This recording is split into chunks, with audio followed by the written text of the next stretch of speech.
حضرت عائشہ رضی اللہ تعالی عنہا نے بتلایا کہ میں نے نبی کریم صلی اللہ علیہ وسلم کے ساتھ حجۃ الوداع کیا۔ میں تمتع کرنے والوں میں تھی اور ہدی یعنی قربانی کا جانور اپنے ساتھ نہیں لے گئی تھی۔ حضرت عائشہ رضی اللہ تعالی عنہا نے اپنے متعلق بتایا کہ پھر وہ حائضہ ہو گئیں اور عرفہ کی رات آ گئی اور ابھی تک وہ پاک نہیں ہوئی تھیں، اس لیے انہوں نے رسول اللہ صلی اللہ علیہ وسلم سے کہا کہ حضور آج عرفہ کی رات ہے اور میں عمرے کی نیت کر چکی تھی۔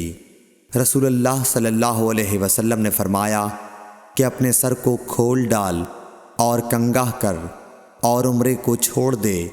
میں نے ایسا ہی کیا، پھر میں نے حج پورا کر لیا اور لیلۃ الحصبہ میں عبد الرحمن بن ابو بکر کو حضور صلی اللہ علیہ وسلم نے حکم دیا، وہ مجھے اس عمرے کے بدلے میں جس کی نیت میں نے کی تھی تنعیم سے دوسرا عمرہ کرا لائے۔